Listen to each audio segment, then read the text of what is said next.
Olá! Hoje vamos falar sobre um teórico de direito pelo qual é bastante provável de que vocês ainda não o conheçam. O nome dele é Chaim Perelman, foi um filósofo de direito, como já disse, nascido na Varsóvia, mas passou grande parte de sua vida em Bruxelas, na Bélgica. Foi um intelectual formado em direito e em lógica formal. Como sendo de origem judaica, Perelman se interessou pelo estudo da lógica dos juízos de valor. Ou seja, para ele, a lógica estaria intimamente ligada aos juízos de valor. Mas esse estudo só se deu até 1948, quando, a posteriori, ele iniciou uma série de pesquisas pelas quais o deixou a abandonar esse seu estudo anterior e concluir a inexistência dessa lógica dos juízos de valor. A partir daí, Perelman se dedicou exclusivamente ao estudo da retórica, da argumentação, da persuasão, todas essas matérias que interessavam mais os filósofos antigos, entre eles Aristóteles, que era o que mais se assemelhava ao estudo de Perelman. O resultado de toda essa reflexão se deu exclusivamente em duas principais obras. A primeira, Retórica e Filosofia, em 1952, e a segunda, Tratado da Argumentação, a Nova Retórica, em 1958.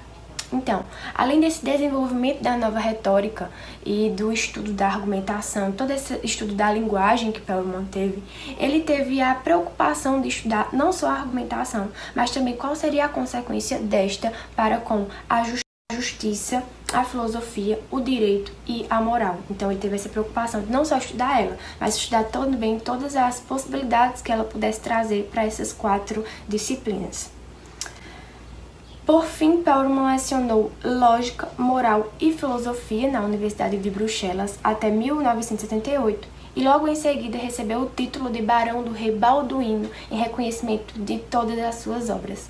Logo em seguida, morreu em 1984. Doravante, iremos nos aprofundar, nos debruçar em quais foram as contribuições e qual foi o legado que Perelman deixou para nós enquanto sua contribuição acadêmica. A parte que me diz respeito foi falar a respeito da lógica perelmaniana.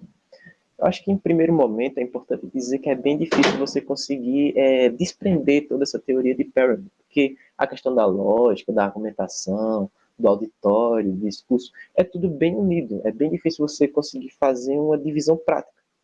Mas a gente vai tentar explicar da melhor maneira como funciona essa lógica perelmaniana à parte, com certeza pegando alguns argumentos e fatos das outras áreas, como da argumentação e do discurso, porque realmente é bem impossível assim, conseguir desprender tudo, que é um pensamento bem uno, bem conexo, digamos assim. Mas no que concerne à lógica, eu fiquei para falar a respeito de como ela era no período antes de Perelman. Quando Perelman chega, até por ser um filósofo muito contemporâneo, a lógica que dominava era a lógica positivista incorporada por Kelsen. Uma coisa muito interessante é que, ao pesquisar a respeito, a gente vê que a lógica kelseniana positivista, ela é uma lógica bem pautada no pensamento de 2 séculos atrás. É uma lógica cartesiana. É uma lógica pautada no período do iluminismo. E como funciona essa lógica, e até a gente entende por que o positivismo se apropria dela. Mas vamos explicar o que se diz respeito a ela, né? Primeiramente, ela é uma lógica, até pelo pensamento de Descartes, é uma lógica muito duvidativa. Você sempre tem uma pré-compreensão a respeito de um objeto. Só que para isso você tem que se desprender dessas pré-compreensões e realizar estudos empíricos e fazendo voltas das suas pré-compreensões, argumentando elas e fazendo novos estudos empíricos até você chegar em uma lei una, objetiva e universal. Ou seja, dá para perceber dois quesitos aí nesse tipo de lógica. Primeiro, é uma lógica extremamente dedutiva, você parte de uma premissa inicial até uma premissa geral. E segundo, ela é uma lógica extremamente que ignora essa questão do valor, de valores subjetivos ou de coisas, porque realmente os valores subjetivos eles são impossíveis de se incorporar, de você encontrar uma lógica universal, porque ela é uma questão de muito individualista, intrínseca às pessoas. As pessoas têm morais e concernem os valores de maneiras diferentes. A dimensão axiológica ela tem muito disso. Só que, por isso, o positivismo se tornou uma lógica estritamente formal, e era o que eles queriam fazer, apartar dessa questão, essas contribuições das ciências, como a ciência pura. E aí, Perelman, ele critica muito essa questão. Ele critica, mas ele não aparta como um todo. Ele só acha que A teoria positivista ela é muito formalista, e o direito não é só isso. O direito é muito voltado à praxis, a como a gente vai argumentar e a questão do convencimento. E com isso ele queria fazer uma lógica universal dos valores, o que infelizmente ele não consegue. Mas a partir desse estudo é muito importante que ele consegue trazer uma lógica aristotélica bem antiga, que é uma lógica bem pretérita que inclusive foi negligenciada durante a história. Aristóteles, até como grande sistematizador que foi, ele pega essa teoria, a teoria no livro Arte da Retórica, ele diz que as provas produzidas, as provas elas partem de três pressupostos. A prova, no caso, a prova lógica, como você prova um argumento. Primeiramente, na eticidade, você tem que ter ético, você tem que ser ético e justo naquilo que você está falando, ou naquilo que você quer provar. E aí você também tem o fatos, que é como você deve explicitar esse conhecimento que você tem a respeito do auditório, como você tem que se comportar com ele. E o logos, que é a racionalidade. Obviamente, todo o raciocínio, ou lógica, ela tem que partir de uma racionalidade, de uma dimensão racional. E Perelman, ele se apropria muito, principalmente dessas duas dimensões, do auditório e da razão. Não como um todo, mas principalmente essa questão do auditório. Já negligencia a ética, porque acho que vai ser explicitado na frente, ele não liga para a ética. Não importa se o argumento é falacioso, ele é mentiroso, ou ele demonstra uma verdade imparcial do fato.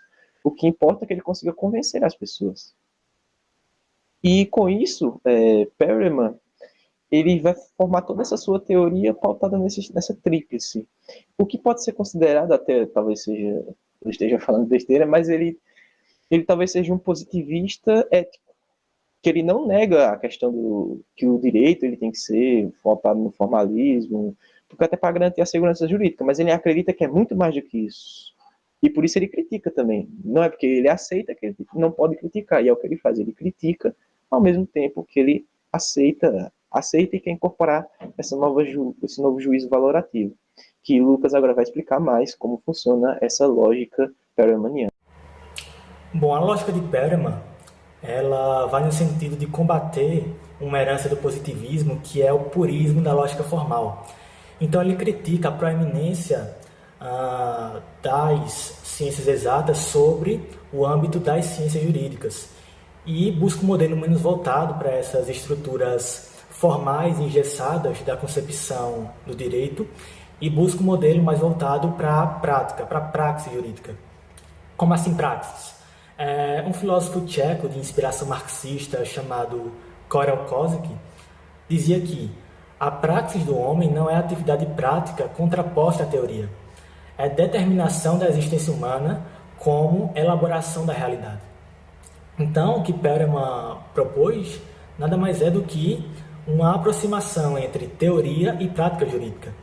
Além disso, ele nega que a lógica jurídica esteja direcionada ao alcance da verdade. Portanto, ele nega o mito da verdade e substitui esse termo por termos como, por exemplo, equitativo, razoável, aceitável, admissível, que são termos mais adequados a essa proposta dele. E quanto ao uso desses termos, ele faz uma constatação interessante. Ele observa que um desequilíbrio na utilização prática dos termos razoável e não razoável, porque parece que se consolidou na tradição teórica uma ideia de razoável como sendo algo mais ou menos depreciativo, com significado de incerto, de contestável, quando na realidade razoável diz respeito àquilo que é racional, aquilo que é logicamente plausível. Então ele faz uma crítica pontual nesse sentido. Importante destacar que quando se fala da lógica perelmaniana, se fala também da lógica não formal de Aristóteles, também chamada de lógica aristotélica não formal.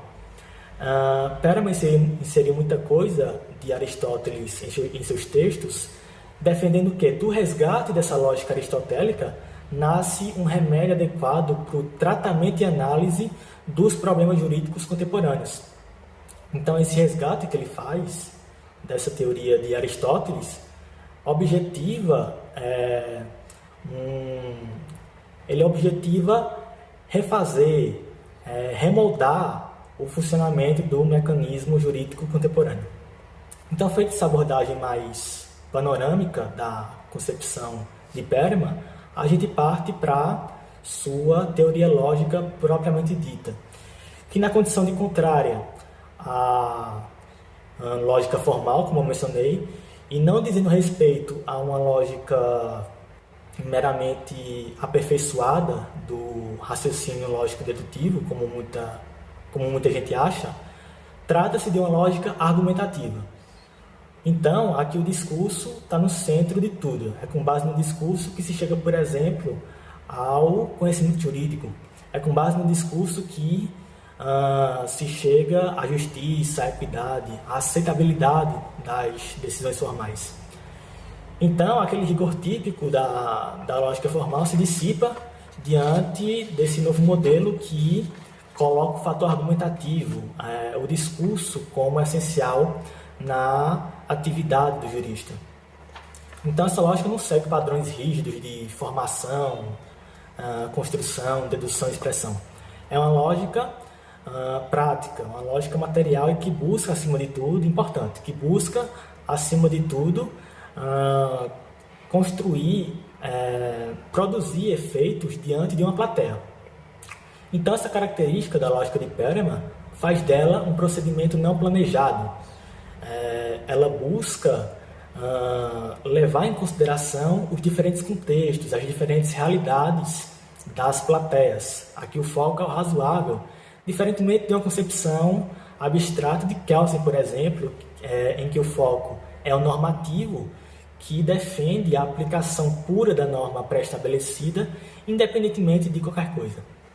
Então, essa lógica argumentativa de Perelman enxerga na atividade do juiz uma relação com elementos de diversas naturezas.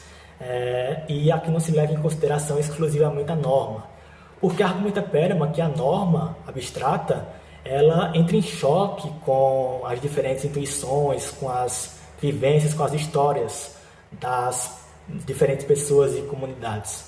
Além disso, a norma ela não leva em consideração as provas não produzidas que, por outro lado, são conhecidas pela sociedade. Então, o juiz não é a boca da lei, como muitos defendiam. Então, para resumir a lógica de Perelman, em poucas palavras, é uma lógica argumentativa que busca, que coloca o discurso como centro de tudo e que busca produzir efeitos diante das diferentes plateias, levando em consideração as peculiaridades de cada uma. Chegamos agora na parte da argumentação, para Perelman, que a princípio é importante ressaltar que ele a nomeou como nova retórica. E esta Leandro irá esmiuçar mais adiante. Aqui eu vou focar mais na argumentação mesmo, antes de englobar a retórica, que no final dá na mesma coisa para Perelman, mas para que não fiquemos de forma tão prolixa. Então, o primeiro ponto que é muito válido de se ressaltar na teoria dele, é que a argumentação é compreendida de forma intimamente ligada à adesão. Ou seja, só há argumentação se houver adesão. Se não houver adesão, não há argumentação. Por quê? A adesão é a aceitação, é a escolha. Se não há liberdade de escolha, não há como ter uma argumentação, porque esta seria, nesse caso, inútil. Em segundo lugar, eu gostaria de pedir a permissão para ler a definição dele sobre a argumentação. Ele diz que é o estudo das técnicas discursivas permitindo provocar ou aumentar a adesão das mentes às teses que se apresentam ao seu assentimento. Então é justamente isso, é buscar os melhores meios, os melhores métodos, a melhor linguagem, o que melhor se encaixa ali para que se chegue a um fim. E que fim é esse? Conseguir a adesão do público, a adesão do juiz, a adesão de quem quer que seja que você esteja argumentando, que você esteja tentando persuadir. Ou seja, é entre A e B conseguir que a sua seja a aceita, seja a escolhida. Um terceiro ponto importante da teoria de Perelman que temos que destacar aqui sobre a argumentação é que ela é centrada no auditório, ou seja, naqueles em que visa ganhar a adesão. ele tem uma visão muito grande para o auditório. Então, a gente tem que visar a quem? A quem nós queremos ganhar a adesão, né? Que é o fito principal da argumentação. Então, às vezes, ele até pensa mais no auditório, mais nas pessoas, do que nos próprios argumentos que ele vai usar. Isso é bem importante. Um outro ponto a se falar é que a argumentação não é, de forma alguma, mera prática persuasiva. Porque por mais que se queira buscar a adesão, né, das pessoas, do auditório, ele busca mostrar argumentos, razões, fatos. Então, não é mera prática persuasiva de forma alguma. E aí nós chegamos a outro ponto. Aqui, a argumentação não se opõe também à razão. A razão e a argumentação andam juntas, desde a etapa pré-silogística até a etapa pós-silogística. A razão, a verdade tem que estar presente. E assim é possível que se chegue a uma melhor adesão do público. É possível que seus argumentos sejam realmente válidos. Bom, acerca da nova retórica, seria oportuno a gente conceituar o que seria a nova retórica. E a retórica seria a arte do falar, a arte do melhor se expressar, a arte da persuasão. E o estudo dessa temática ele vai proporcionar conhecimentos acerca dos meios argumentativos e dos auditórios disponíveis. O que seria isso? No caso, o operador ele vai saber, o jurista ele vai saber o melhor meio a ser utilizado a depender daquele local, daquele determinado contexto. Por exemplo, se você está em um tribunal, você vai ter que utilizar um meio argumentativo. Se você está em uma turma, você está em uma sala de aula, será outro meio argumentativo. E assim vai ser uma variante de acordo com a localidade. E é um fator extremamente importante nessa questão. Um outro ponto seria a crítica que Perelman faz ao positivismo jurídico, quando ele defende a premissa de que um advogado ele não pode analisar ou não deve analisar o fato restrito isoladamente à norma, mas sim analisar o fato, o caso concreto, como sendo passível de valoração. Ou seja, ele tem que analisar as circunstâncias daquele fato, o que foi que tornou aquele fato possível, para que assim consiga uma melhor interpretação da norma. Porque, por exemplo, a gente estava estudando a obra de Paulo Nader, que serviu como de auxílio para a gente elaborar esse trabalho, e tem um texto que ele fala assim, diz que o texto de lei ele seria traidor. E por que ele é tratado como traidor, né, nesse caso? Porque o texto de lei, a depender do recurso linguístico utilizado, ele gera um leque imenso, um leque que pode proporcionar distintas interpretações. Isso aí é um prejuízo grave, porque a depender do caso, ele vai proporcionar uma insegurança jurídica. Isso aí é uma forte crítica de Perelman ao positivismo jurídico. Um outro ponto importante seria por que Perelman tem um foco nessa questão da argumentação. Porque para o autor, para Perelman, a argumentação seria o único meio que o jurista tem de ter acesso à consciência do juiz, para que assim ele consiga ter uma decisão favorável à sua posição inicial. Assim, por meio da argumentação, ele consegue mudar totalmente a situação. Por isso que Perelman tem o olhar centrado nessa questão da argumentação. E também essa questão da retórica ela se trata de ser um sistema de ideias flexível. Por que é um sistema de ideias flexível? Porque não é porque você utiliza os melhores meios argumentativos mais adequado possível àquela localidade onde você está, que esses seus argumentos têm que ser aprovados, têm que ser acolhidos da melhor forma possível por todos. Não é tipo autoritário, nada desse tipo de contexto. Você utiliza o melhor meio e isso vai depender do seu ouvinte, do seu auditório, se ele vai ser adepto, se ele vai aceitar o seu argumento e se você vai conseguir mudar o ponto de vista dele. Tem essa questão aí. E segundo Perelman, ele delimita dois limites da produção do convencimento, no caso da retórica, que seria a pura evidência, que a pura evidência ela vai dispensar qualquer tipo de argumento, ela dispensa. E a imposição arbitrária, ela não dispensa, ela vai impedir qualquer tipo de argumentação.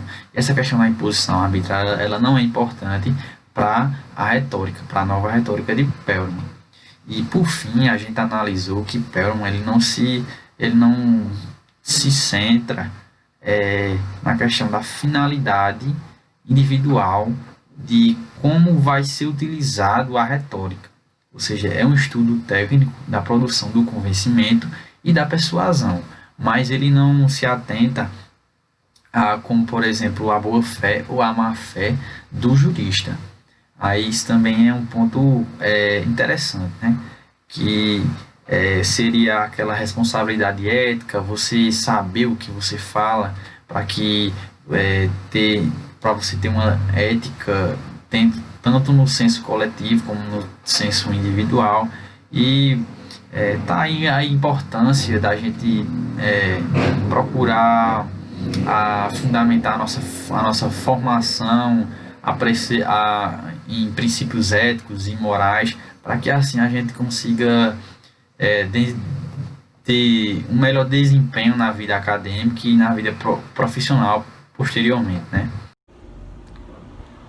Eu vou explicar um pouco sobre Perelman em Direito. Perelman e o combate ao positivismo jurídico. Entre outros objetivos, um bem claro que ele tinha e jamais negado ou desmentido em seus escritos era declarar guerra ao positivismo jurídico, pois ele achava uma linha de raciocínio sem fundamento, sem rigor. E o direito, ele achava que não só se resumia às leis, ou seja, nos seus escritos ele tenta destacar isso e, sobretudo, ele tenta mostrar essa impropriedade que ele acha sobre o pensamento positivista. Mas ele não torna sua reflexão um pensamento antiformalista, ou seja, ele tem esse sentido de destruição do raciocínio lógico formal. Ele se esforça bastante nas bases jurídicas específicas de uma lógica que ela não vale somente para o raciocínio dedutivo. O que se procura identificar não é só a redução do raciocínio jurídico, sobretudo do judicial, com o dedutivo. Para Perelman, a lógica jurídica ela se define não de meras conclusões do texto da lei, porque o texto da lei, para ele, ela é traidora e encarada com um único sentido. Por mais vagos são os recursos linguísticos da lei, e também maior o campo se abre da interpretação dessa lei. Perelman, quando ele se refere ao raciocínio jurídico, ele consiste na decisão do juiz, se fundamenta na decisão do juiz, que é aquela que ela consiste em todos os elementos fundamentados e esboçados por advogados, promotores e outros profissionais que eles são indispensáveis para a formação de uma decisão judicial. O raciocínio jurídico, ele se resume no ato aplicado da lei. E também serve de estudo aos juristas. Perelman, ele se utiliza de um paramento de estudo da lógica jurista. A Revolução Francesa, ele divide em 3 partes, onde é a antes, a atual e muito depois. No primeiro momento, ele destaca o raciocínio jurídico como puramente formal. Já no segundo momento, ele destaca o direito de uma forma sistemática, legal, formal e calculada no raciocínio dedutivo. Já a terceira, que é atualmente, o direito ele se desprende mais do que está codificado e assim se torna magistrado por critérios que entenda sem que viole a lei e julgando de acordo com o critério de justiça. Bom dia, vou falar sobre Perelman e a justiça no caso concreto. Para Perelman não é importante conceituar a justiça, mas em vê-la acontecer nos casos concretos. E corriqueiramente a noção de justiça, em sua reflexão, é substituída por aquela de equidade dos casos concretos, tendo-se em vista a liberdade de conhecimento do juiz. Se há que se falar em uma justiça, na teoria que se assinala, ela há de consistir em uma constante luta entre a equidade, que se pode ministrar ao caso concreto, e a segurança do princípio da legalidade, de modo que o juiz, em seu desempenho, deve ater-se a viver o drama corrente de sopesar esses valores e administrá-los diante de cada ocorrência factual. De fato, é desse equilíbrio tenso que surge a justiça das decisões. De outro lado, o juiz no julgamento não faz verdade, não raciocina para não tornar a realidade dos autos uma aparente descrição de acontecimentos passados, uma vitrina descritiva de fatos que geraram consequências jurídicas, mas para decidir, para resolver conflitos e para conferir a determinada quaestio jurídica o estatuto de quaestio judicata. O próprio advogado não procura provocar no julgador a vontade de fazer verdade, mas fazer de sua narrativa aquela mais plausível, mais consistente e mais razoável, trazendo o julgador para a aderência da sua posição. Ver no julgador um tradutor da verdade seria o mesmo que convertê-lo em uma máquina silogística, posição irreal, pois onde residem fatos e normas, residem instrumentos de muita maleabilidade retórica. Como princípio processual básico, tem-se como ponto de partida para a discussão acerca da controvérsia jurisdicional o fato de que a verdade não existe, mas se constrói por um decisio que advém da apreciação de fatos expostos e retoricamente sustentados juridicamente dentro da sistemática normativa da comunidade jurídica. O disseno, ao alinhar-se em formas de um procedimento institucionalizado, legaliza-se nos devidos termos das prescrições estabelecidas para a ritualização dos atos de vontade das partes litigantes. Não pode ser outra a definição da verdade processual que a administração do dissenso. No âmbito do processo penal, a ficção da verdade é teleológica sistemática, uma vez que esta reside na hermética individualidade psicológica dos sujeitos envolvidos na relação, sendo de difícil apuração critérios que embasem a alegação de uma verdade purificada e integral no contexto da litigância processual. Nesse sentido, em que se ressaltam as posturas daquele que ataca e daquele que defende, não obstante a reciprocidade desse processo de ataque e defesa, encontra-se esse sempre em uma situação de vantagem para com aquele que acusa, pois as refutações afundam-se basicamente na desconstrução dos argumentos da outra parte, argumentos estes que devem conter uma plausibilidade, considerando-se que aquele que alega tem o ônus da prova do alegado. Bom, com esse término, concluímos a apresentação sobre Chaim Perelman, ou, em alguns sites, como foi feita a pesquisa, Charles Perelman. Muito obrigado.